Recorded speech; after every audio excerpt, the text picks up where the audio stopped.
오늘 설교 제목을 우리가 다시 한번 주목했으면 좋겠습니다. 제목이 좀 길어서 앞부분을 제가 생략을 좀 했습니다. 원래 제목은 우리와 같이 그들도 하나가 되게 하옵소서. 우리는 지금 예수님의 기도 제목을 계속 살펴보고 있습니다. 우리를 위한 중보 기도 제목이죠.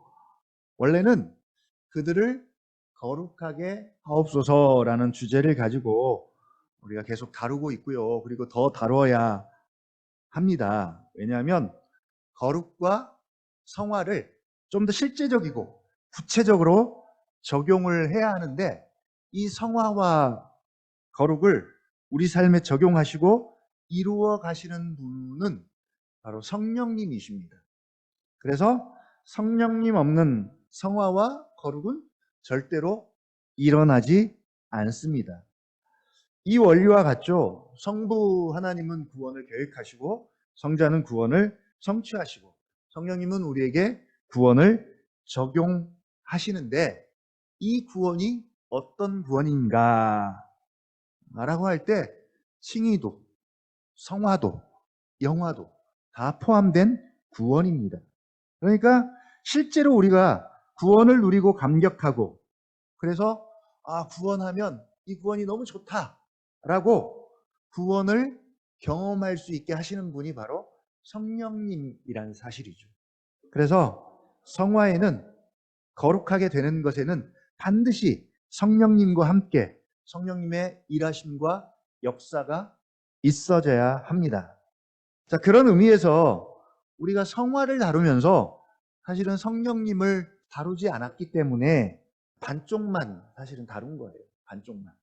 이걸 감안하시고 다음에 기회가 될 때 이어서 성화에 있어서 성령님의 사역이나 역할에 대해서 우리가 한번 다루기로 하고요. 이 거룩, 성화하게 되는 것만큼이나 중요한 기도 제목이 또 하나 있습니다. 바로 오늘 제목입니다. 우리와 같이 그들도 하나가 되게 하옵소서. 이건 11절에서 드린 기도이고요. 11절 한번 같이 읽어볼까요? 11절 시작. 나는 세상에 더 있지 아니하오나 그들은 세상에 있사옵고 나는 아버지께로 가옵나니 거룩하신 아버지여, 내게 주신 아버지의 이름으로 그들을 보존하사 우리와 같이 그들도 하나가 되게 하옵소서. 예, 우리와 같이 그들도 하나가 되게 하옵소서. 자, 21절에서는 이 내용을 가지고 그대로 이렇게 기도하죠. 21절 한번 같이 또 읽어보겠습니다. 시작. 아버지여, 아버지께서 내 안에, 내가 아버지 안에 있는 것 같이 그들도 다 하나가 되어 우리 안에 있게 하사 세상으로 아버지께서 나를 보내신 것을 믿게 하옵소서. 22절에서 또 반복해서 예수님이 기도를 하십니다. 22절 한번 읽어볼까요? 22절 시작.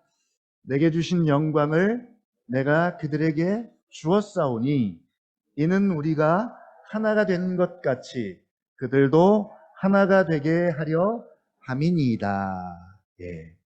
내게 주신 영광을 내가 그들에게 주었사오니, 이유는 뭡니까? 우리가 하나가 된 것 같이 그들도 하나가 되게 하려 함이니이다. 이 이유라고 말씀하십니다. 23절 또 계속 반복합니다. 같이 읽어보죠. 시작. 곧 내가 그들 안에 있고 아버지께서 내 안에 계시어 그들로 온전함을 이루어 하나가 되게 하려 함은 아버지께서 나를 보내신 것과 또 나를 사랑하신 같이 그들도 사랑하신 것을 세상으로 알게 하려 함이로소이다. 예. 어때요, 여러분? 이 정도면 주님이 얼마나 우리가 하나 되기를 원하시는지 여러분 감이 오시나요? 이 하나가 된다는 것, 어떤 의미를 가지고 있을까요? 어떤 의미를 가지고 있기에, 얼마나 대단하기에 예수님은 이렇게 반복적으로 하나가 되기를 원하실까요? 아마 17장 중에서 이 하나됨을 제일 많이 강조하시는 것 같아요. 예수님의 이 기도 가운데 성화와 더불어 이 두 가지를 가장 지금 강조하고 있습니다. 우리의 신앙생활 가운데 이 하나됨이 중요하기나 할까요? 오늘 최재욱 우리 집사님이 한 몸 된 교회에 대해서 질문을 던지셨습니다. 우리 좋은 교회인가? 좋은 교회는 한 몸인 교회입니다. 한 몸. 하나됨을 아는 교회죠.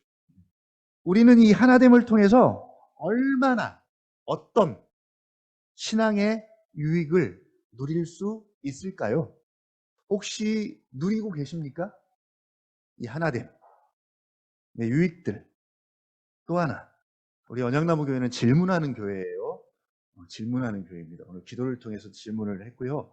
저도 오늘 질문 많이 할 거예요. 하나 되셨습니까? 예수님이 하나가 되게 해달라고 기도하셨는데, 자, 하나 되셨어요? 하나이십니까? 예수님의 이 기도대로 우리와 같이 성부, 성자, 성령, 하나님의 하나됨 같이 그들도, 제자들도, 그리고 지금 우리도 하나가 되었습니까? 되었나요? 아니면 앞으로 우리가 하나가 되어야 할까요? 언약나무 교회로 모여서 우리의 예배와 우리의 모임과 훈련과 교제와 섬김을 통해서 우리는 점점 하나가 되어야 할까요? 우리가 성경적으로 더 잘하면, 열심을 품고 거룩한 삶을 살면 살수록 우리는 점점 하나가 되어가는 걸까요?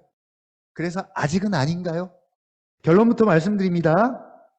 예수 그리스도를 믿는 자는, 거듭난 자는, 성도는, 하나님의 자녀는 그리스도 예수 안에서 이미 하나가 되었습니다. 성령님께서 이미 하나가 되게 하셨습니다. 한마디로 적어도 교회 안에 있는 성도라면 아직 세상에 있는 사람들은 아닙니다. 교회 안에 있는 성도라면 이 예수님의 기도가 성취되고 응답이 되었습니다. 언제요? 언제 그랬을까요? 오순절 성령님을 교회 가운데 보편적으로 부어주실 때, 보내주실 때, 그때 교회로 부르심을 받은 성도들은 그리스도 예수 안에서 이미 하나가 되었습니다. 그리스도께서 교회의 머리요, 교회는 그의 몸으로서 한 생명, 한 몸, 한 지체가 되었습니다. 우리 집사님이 그 기도하신 거예요, 지금. 주님도 한 분, 믿음도 하나요, 세례도 하나요, 한 소망 가운데 부르심도 하나요, 하나님도 한 분이십니다.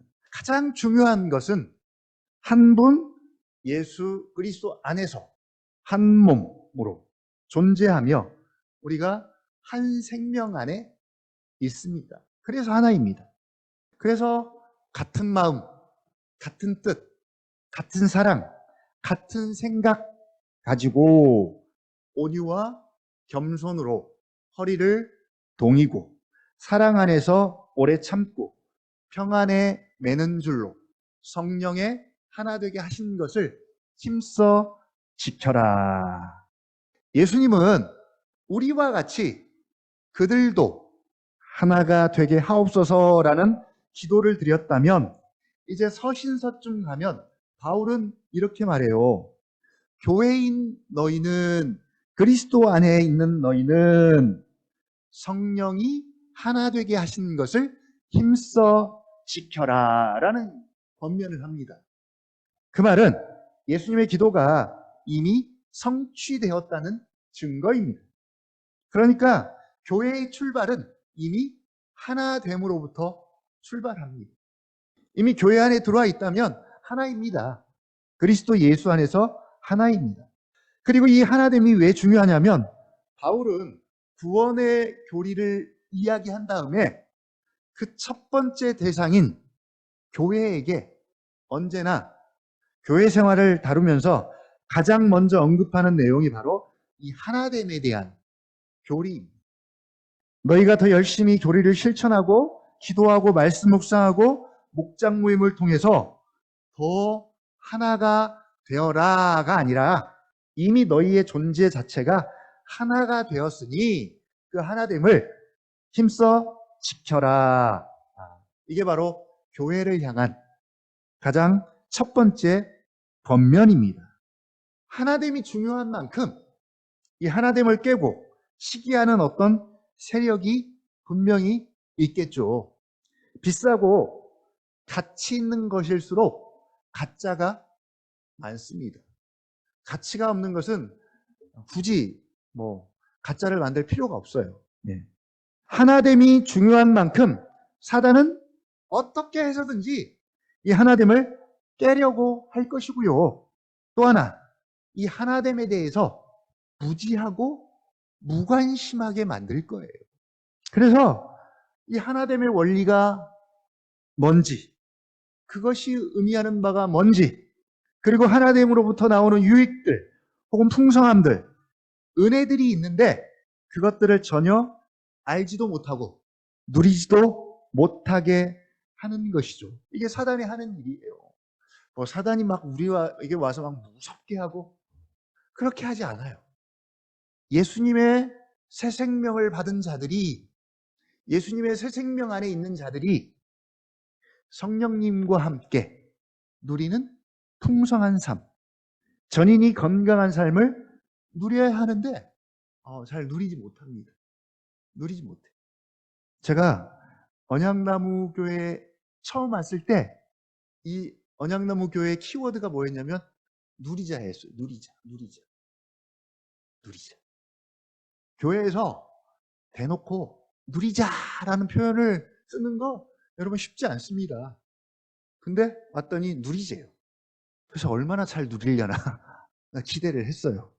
그런데 때마침 코로나가 덜컥 찾아왔어요. 지나고 보니까 생각보다 많이 못 누린 것 같아요. 왜 못 누렸어요? 코로나 때문에. 그러면 코로나가 사라진 지금은 우리가 좀 누리고 계신가요? 누리고 계십니까, 여러분? 한번 생각해 보십시오. 결혼의 핵심 뭡니까? 결혼의 핵심. 우리 다 또 결혼을 하신 분도 우리 거의 대부분이고요. 이제 해야 될 분들도 있고요. 그래서 이 결혼에서 우리가 참 자유롭지 못합니다. 어찌됐건 많은 것들이 있지만 둘이 한 몸이 되는 거예요. 둘이 한 몸이 되는 거. 이게 가장 핵심입니다. 둘이 한 몸이 되는 거. 이 결혼 제도에서 가장 중요한 것, 한 몸됨의 원리입니다. 얼마나 잘 살고 얼마나 행복하고 그런 것이 아니라 이 한몸됨의 원리가 결혼 제도에 있어서 가장 핵심이죠. 둘이 하나가 되는 것입니다. 원래는 한 몸이었는데 하나였는데 이 하나에서 하나님께서 둘을 만드셨습니다. 그리고 다시 이 둘을 한 몸, 하나가 되게 하는 이 하나님이 만드신 제도가 바로 결혼입니다. 그리고 이 결혼을 통한 한몸됨의 원리를 가지고 어디에 적용을 해요? 교회에 적용을 합니다. 그리스도와 교회의 관계에 적용을 합니다. 남편을 그리스도로, 아내를 교회로 비유해서 남편과 아내가 둘이 한 몸이 된 것처럼 그리스도와 교회가 머리와 몸으로서 한 몸이요 한 생명 안에 있다. 그리고 바울이 뭐라고 하냐면 이 비밀이 크도다. 이 비밀이 크도다. 라고 합니다. 근데 이제 결혼에 있어서 이것은 하나도 중요하지 않아요. 물론 결혼식 할 때는 다들 고개를 끄덕여요. 안 믿는 사람도 이 말씀 가지고 이렇게 주례를 하거나 뭘 할 때 이렇게 물어보면 다들 할 수 있다 그래요. 제가 이제 조카 결혼식 가서 주례는 아니지만 축사 비슷하게 해서 이 말씀을 가지고 제가 이제 했어요. 그랬더니 둘이서 막 좋아가지고 그렇게 하겠다고. 근데 지금 들려오는 소식이 그렇게 좋지가 않아요. 무슨 일이 있어도 결혼할 때는 둘이 하나가 되겠습니다 라고 선서를 하고 약속을 합니다. 근데 결혼하고 살다 보면 아이 낳고 또 이래저래 주변 상황에 휘둘리게 되면 어느새 원수가 되어 있고요. 둘이 그냥 따로따로 독립적으로 살게 되는 것이죠. 물론 가끔은 한편이 되고 한마음일 때도 있습니다. 그러나 가끔입니다. 가끔. 자, 이 하나됨이 뭔지를 가장 실제적으로, 우리 되게 실제적인 거 되게 좋아하잖아요. 목사님들한테 제일 불만이 뭐예요? 설교가 실제적이지 않다는 거죠. 그게 제일 불만이잖아요. 실제적. 우리가 늘 원하는 방식이죠. 피부로, 눈으로, 감정으로, 몸으로, 전인격적으로 충분히 느끼고 경험할 수 있게 해달라. 이 하나됨을 그렇게 느낄 수 있는 곳, 바로 결혼을 통한 부부관계입니다. 그래서 결혼하라는 거예요. 그래서 하나님이 결혼 제도를 만드셨어요. 또 하나가 뭡니까? 이 결혼을 통해서 가정이 생겼습니다. 거기서 또 하나, 출산의 원리를 이 가정 가운데, 부부관계 가운데 두셨죠. 출산의 원리를 통해서 생겨난 가정입니다.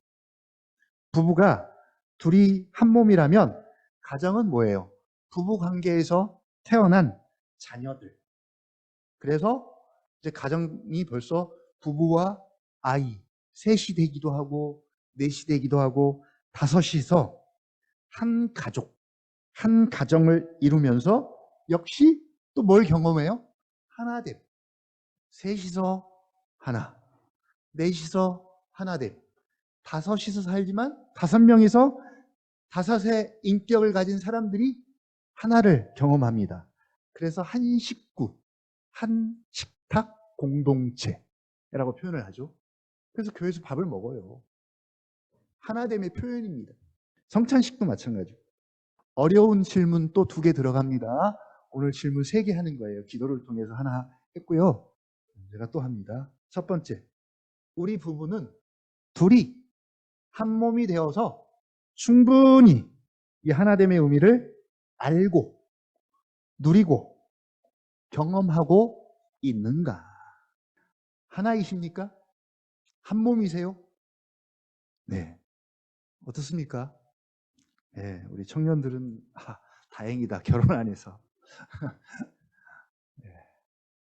세상 같으면 이런 질문하면 뭐라 그래요? 진짜 세상 물정 모르는 욕먹을 질문이죠. 그러나 어떡합니까? 하나님이 결혼 제도를 통해서 원하시는 하나님의 뜻이고 우리는 그 뜻에 순종하며 살아야 합니다. 그래서 결혼도 한 거예요. 행복하고 잘 살려고 한 게 아니라 이것 때문에 결혼을 하는 겁니다. 결혼을 해야 합니다. 그래야 교회가 살아나고 교회의 비밀이 드러나는 거예요. 두 번째, 우리 가정은 한 가정인가요? 한 식구, 한 마음, 같은 생각, 같은 사랑 안에서 하나인가요? 따로 국밥인가요? 웬만하면 이건 안 하려고 그랬는데 국제부부, 로또부부 또 소환을 합니다. 안 통해요. 안 맞아요. 물론 하나됨이라고 해서 획일적으로, 기계적으로 다 똑같아야 된다는 그런 의미는 아닙니다.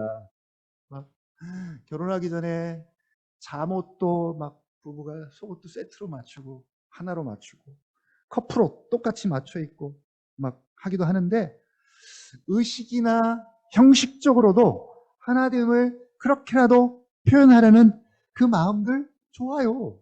얼마든지 그렇게라도 우리가 해서 할 수만 있다면 하나됨을 경험할 수 있다면 해야 됩니다. 그렇게라도 해야 돼요. 근데 그게 계속 가면 좋은데 계속되기가 어렵다라는 것이죠. 그렇게 부부라고 가족이라고 다 똑같은 옷 입고 모든 것을 획일적으로 하나로 맞출 필요는 없습니다. 꼭 그렇게 할 필요는 없어요. 우리가 뭐 성향이 다르고 성격도 다른데 그럴 필요는 없습니다. 그러나 부부로서 혹은 가족으로서 하나로 묶을 수 있는 통일성만큼은 가족 모두가 공감하고 그것으로 하나가 되어 있어야 합니다. 다양성에 대해서는 설명할 필요가 없어요. 이미 우리는 하나하나가 너무 다양해요. 너무 다양해서 하나가 되기가 어렵습니다. 그러니까 다양성은 괜찮아요. 우리나라가 그런 거 참 잘하는 것 같아요. 평상시에는 아주 개성이 뚜렷해서요. 여기저기 막 다툼과 분열과 지역색과 막 집단적인 요구들이 굉장히 강합니다. 자기 주장이 강해요. 그러나 어려운 재난이나 그런 상황들이 오면 어느새 국민들이 하나가 되어서 한 마음으로 국난을 극복하는 그런 좀 유별난 민족이기도 합니다. 그래서 한민족, 하나의 민족 이야기합니다. 예수님이 왜 그렇게 그들이 하나가 되기를 원하셨을까요? 왜 그렇게 우리가 하나 되기를 원하십니까? 자, 그런데 앞에다가 항상 전제를 달아놨어요. 그냥 너희끼리 알아서 하나가 되어라가 아니라 우리와 같이 그들도 이랬으면 좋겠다입니다. 우리와 같이. 우리가 하나 된 것 같이 이것이 너무 좋으니까 우리처럼 너희도 하나가 되었으면 좋겠다입니다. 물론 그들끼리만의 하나도 필요해요. 예.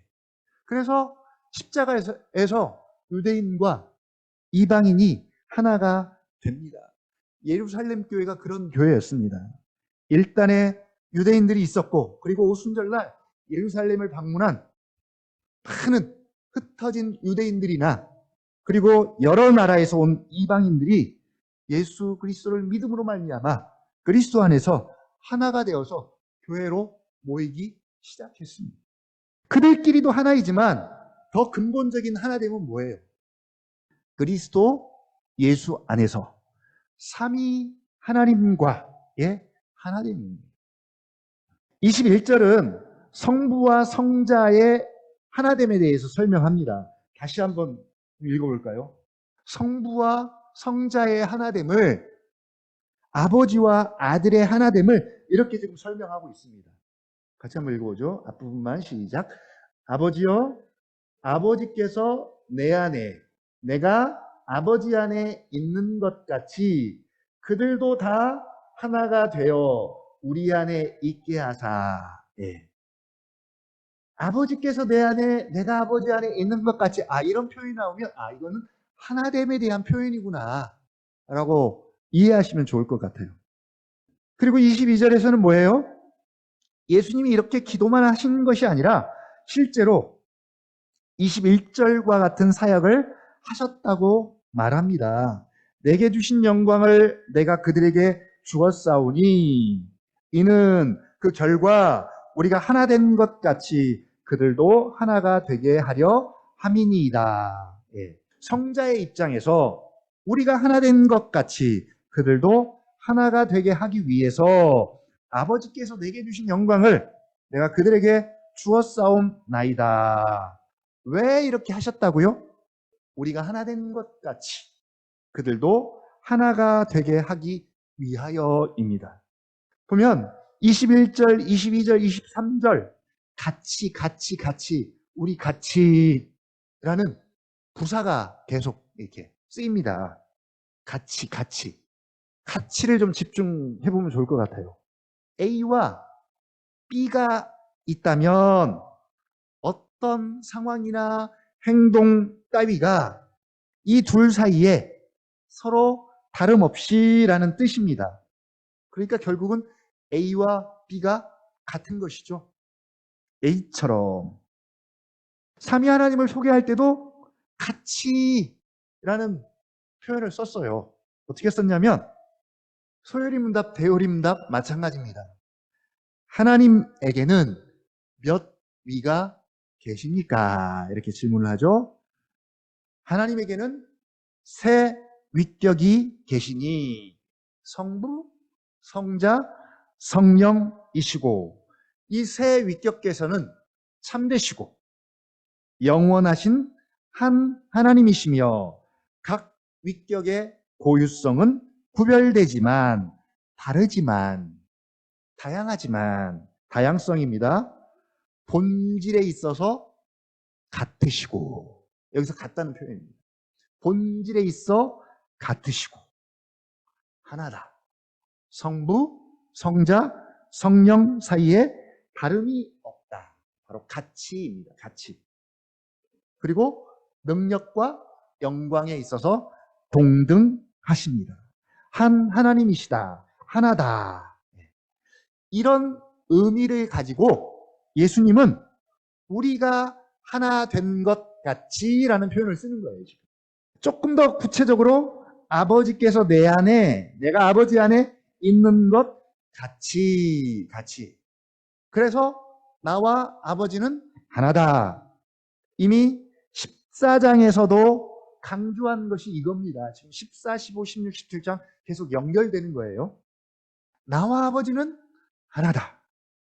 그래서 14장 7절 너희가 나를 알았더라면 내 아버지도 알았으리라.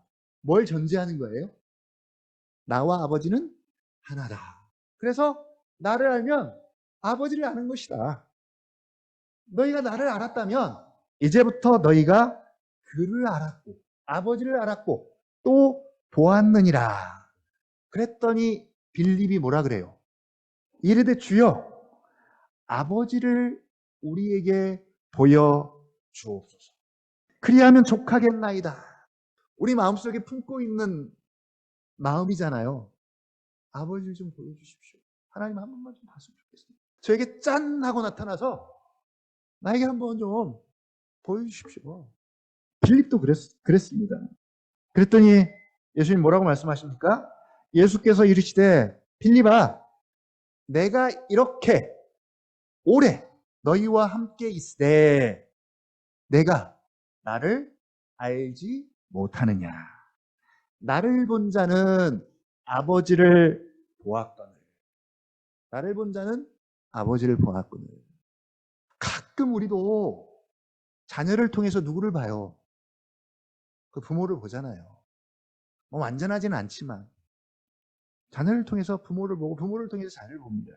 마찬가지로 나를 본 자는 아버지를 보았거늘 어찌하여 아버지를 보이라 하느냐. 그러니까 우리가 지금 하나님을 막 보고자 한다는 마음이 있다면 우리가 충분히 예수님을 알지 못하는 겁니다. 그러면서 하시는 말씀이 이 말씀이에요. 내가 아버지 안에 거하고 아버지께서 내 안에 계심을 내가 믿지 아니하느냐? 내가 너희에게 이르는 말은 스스로 하는 것이 아니라 아버지께서 내 안에 계셔서 그의 일을 하시는 것이라. 내가 아버지 안에 거하고 아버지께서 내 안에 계심을 믿어라. 바로 아버지와 아들, 성부와 성자의 하나됨입니다. 근데 더 놀라운 사실은 우리와 같이 우리의 하나됨처럼 그들도입니다. 성부와 성자의 하나됨으로 끝나는 것이 아니라 그건 별도고 우리는 우리고가 아니라 그것처럼 그들도 우리도입니다. 14장 20절 이건 좀 같이 읽어봐야 되겠습니다. 14장 20절 그날에는 내가 아버지 안에 너희가 내 안에 내가 너희 안에 있는 것을 너희가 알리라. 헷갈리죠? 누구 안에 누구 안에 누구 안에 이게 조금 볼 때마다 헷갈려요. 저도. 바로 이 하나됨에 대한 예수님의 기도가 성취된다는 말씀인데 그날이 언제입니까? 언제 성취되었어요? 오순절 성령 강림 이후 보편적으로 이 주님의 기도가 성취가 되어서 이제는 내가 아버지 안에 너희가 내 안에 내가 너희 안에 있는 것을 너희가 알리라. 성취되었어요. 알리라. 여러분, 아십니까? 알고 계십니까? 이 하나됨의 진리를, 비밀을 알고 여기에 정통으로 꽂힌 한 사람이 있습니다.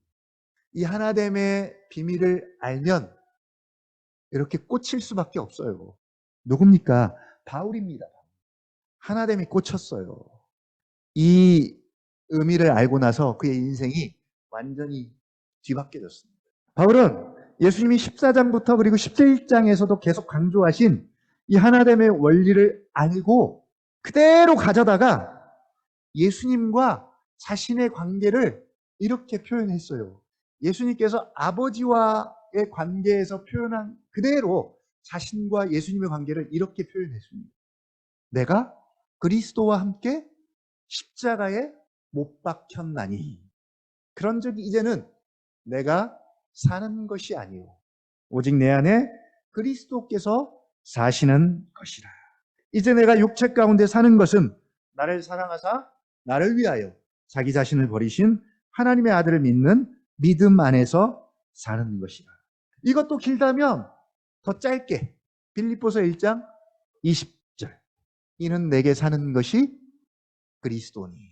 그래서 어떻다고요? 죽는 것도 유익합니다.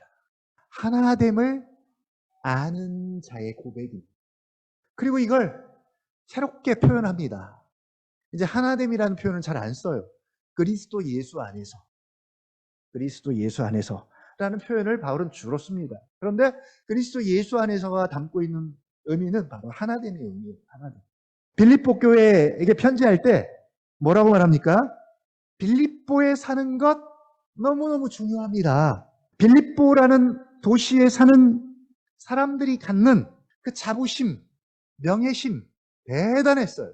로마의 시민권을 가진 사람들만큼이나 빌립보에 사는 사람들도 자부심이 대단했어요.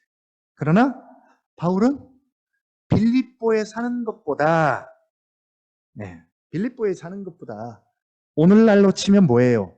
내가 가지고 있는 명예, 앞세울 만한 어떤 직업, 지위, 위치 혹은 소유들, 바울이 예수님을 몰랐을 때 신뢰했던 육체적인 자랑들, 나는 8일 만에 할례를 받고, 이스라엘 백성들에게 할례는 뭐 엄청난 자랑거리입니다. 선민의식이죠. 예. 이스라엘 족속이요, 베냐민 지파요, 히브리인 중에 히브리인이요, 정통 유대인입니다. 율법으로는 바리새인입니다. 율법의 의로는 흠이 없는 자라. 열심으로는 교회를 핍박했고, 한마디로 그 세계에서는 정말 대단한, 정말 자랑할 만한 이력을 가지고 있습니다.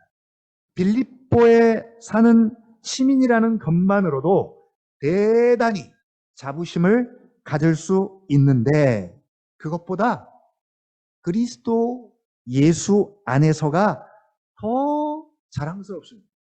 그래서 의도적으로 한번 볼까요? 빌립보서 1장 1절입니다.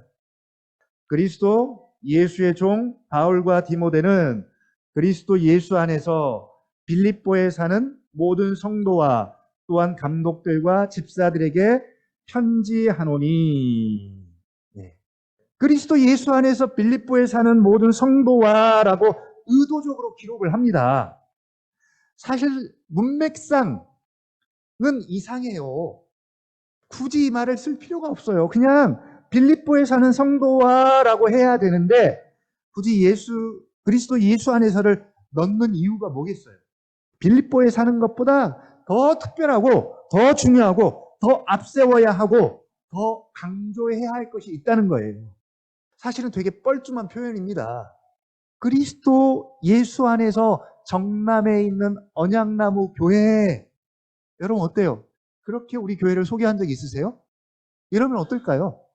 자기를 이야기할 때 항상 그 앞에다 그리스도 예수를 붙여요. 바울이 그랬죠. 자기 존재가 그거가 아니면 아무런 의미가 없기 때문에. 근데 빌립보와 정남은 여러분 동급이 아닙니다. 무게감이 달라요. 어제 정원 형제 그 강남 논현동 그 강남의 그 중심 거기를 갔다 왔어요. 되게 좀 이렇게 눌리더라고요. 거기 사는 사람들은 얼마나 자부심이 있겠어요. 나름 그 사는 것만으로. 우리는 정남을 굳이 자랑하거나 강조하지 않아요. 그리고 정남에 산다거나 있다 그러면 누가 알아주지도 않고요. 그게 어디예요? 그게 어디예요? 이렇게 되묻죠. 그러니까 자긍심을 가질 만한 그런 동네가 도시가 아닌 거죠. 아닙니다. 근데 어떤 사람들에게는 자기가 사는 동네를 아주 천당만큼이나 자랑스럽게 여기는 사람들이 있어요. 그런 동네는 굳이 앞에다 다른 거를 넣을 필요가 없어요. 예를 들면 광교. 광교가 좀 떠오르잖아요. 광교에 살아요. 근데 앞에다 수원 광교라고 하지 않아요. 그쵸? 성남 분당이라고 하지 않아요. 그냥 분당이죠. 오히려 분당 사람들은 독립하기를 원하죠. 성남에서. 왜냐하면 가치가 성남급으로 되니까. 제가 이 말하면 또 성남 사람들이 싫어하겠죠. 광교도 마찬가지입니다. 될 수 있으면 수원과 분리된 자기들만의 그 프리미엄 도시로 세워지기를 원하는 거죠. 인정받기를 원하는 것이죠. 근데 바울은 그 앞에 그리스도 예수 안에서 분당에 사는, 분당에 있는, 광교에 있는 성도들이라고 지금 그렇게 소개하고 있는 겁니다. 이 본문이. 이러면 여러분 아멘입니까? 이렇게 주소를 고치면 괜찮을까요? 바울의 입장에서는 이 그리스도 예수 안에서 이 하나됨의 의미를 너무 잘 알고 충분히 아니까 이 의미를 아는 사람으로서 양심상 도저히 안 쓸 수가 없는 거죠. 안 쓸 수가 없는 거예요. 뭐 써라고 시켜서가 아니라 그냥 자기 스스로 이게 제일 좋은 건데 안 쓸 수가 없는 거예요. 제가 저를 돌아보니까 제가 식당 광고를 되게 많이 하고 다니는 것 같아요. 복음을 전하고 예수님을 막 소개해야 되는데 식당 광고를 많이 해요. 보니까 먹고 맛있으면 저한테 소개하라고 시키지 않아도 제가 어디 가서 말하고 있더라고요. 자연스럽게. 같은 원리 아니겠어요? 예수 그리스도가 너무 좋으니까 가장 중요하니까 바울은 그것이 뭐든 앞에다 항상 이거를 집어넣어요. 자기를 소개할 때도 그렇고 편지를 쓸 때도 그렇고 뭘 할 때도 그렇고 안 쓸 수가 없는 거예요. 너무 좋으니까 자발적으로. 이게 그리스도인의 정체성이고 이게 교회의 본질입니다. 그래서 교리를 말한 다음에 가장 먼저 그 교리를 교회 생활에 적용할 때 뭐라고 해요? 너희가 부르심을 받은 그 부르심에 합당하게 행하라. 그리고 그 부르심이 뭡니까? 한 소망 안에서 하나로 부르심을 받았다. 성령이 하나 되게 하셨으니 이 하나 되게 하신 것을 너희가 힘써 지켜라. 이게 교회들마다 바울의 첫 번째 권면입니다.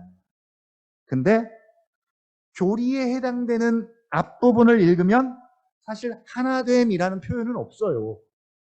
그런 단어는 없습니다. 근데 갑자기 교리를 적용할 때는 하나됨이라는 표현을 쓰는데 바로 그리스도 예수 안에서 라는 이 말 속에 하나됨이라는 의미가 담고 있는 거죠.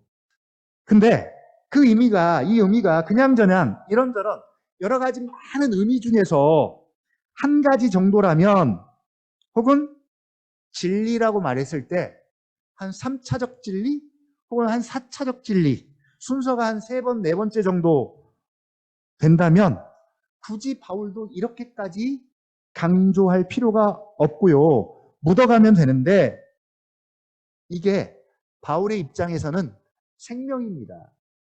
이게 전부예요. 바울에게는 이보다 더 앞세우거나 중요하거나 가치 있는 것이 없어요. 교회로 봤을 때도 마찬가지입니다. 다른 것이 중요하면 먼저 얘기했겠죠. 근데 이게 가장 중요하기 때문에 항상 이걸 교회마다 먼저 언급을 하고 시작합니다. 그래서 기도해요. 내가 기도하노라 모든 지식과 총명함으로 점점 더 풍성하게 하사 너희로 지극히 선한 것을 분별하며. 지극히 선한 것이 뭡니까? 지극히 중요한 것이 무엇인지 분별하여, 분별만 하지 않고 거기에 열정을 쏟는 것이죠. 바울은 지극히 중요한 것이 무엇인지 분별을 했어요. 분별했습니다. 그리고 그것에 자신의 온 에너지와 열정과 인생을 다 쏟아붓습니다. 어떻게 해요? 표대를 향하여 그리스도 예수 안에서 하나님이 위에서 부르신 부름의 상을 위하여 달려간다. 달려간다는 표현을 굉장히 좋아합니다. 오직 내가 그리스도 예수께 잡힌 바 된 그것을 잡으려고 역시 달려간다. 쫓아가노라. 제가 이 설교를 이제 준비하면서 한계에 부딪히는 게 바로 이 부분인 것 같아요. 바울의 이 마음, 이 열정, 이 심정을 저도 충분히 많이 알지 못하고요. 그것을 충분히 전달하지 못하는 것. 이게 지금 너무 아쉬워요, 사실은. 이게 한계입니다. 예수를 더 알고자 하고, 알고자 하는데 도대체 어느 정도 알고자 하는지, 더 교제하고자 하고, 심지어는 정말 이제는 그 예수님을 더, 이제, 나는 이제 예수님을 거울로 보는 것보다 이제는 얼굴과 얼굴을 맞대고 보고 싶어요. 근데 그게 그냥 하는 말이 아니라 정말 예수님을 얼굴과 얼굴로 맞대고 보고 싶어 하는 바울. 그래서 결국은 뭐예요? 사실은 죽는 것도 너무너무 좋아요. 죽고 싶어요. 내가 막 감옥에서 힘들고 막 육체의 가시 때문에 고통스럽고 막 삶이 너무 고단해서 죽고 싶은 것이 아니라 예수님을 있는 그대로 보고 싶어서. 예수님을 보고 예수님과 교제하는 것이 너무 좋고 그것이 기쁨이고 그것이 생명이기 때문에 그것이 영원한 진리이기 때문에 그래서 죽는 것도 유익합니다. 죽고 싶어요.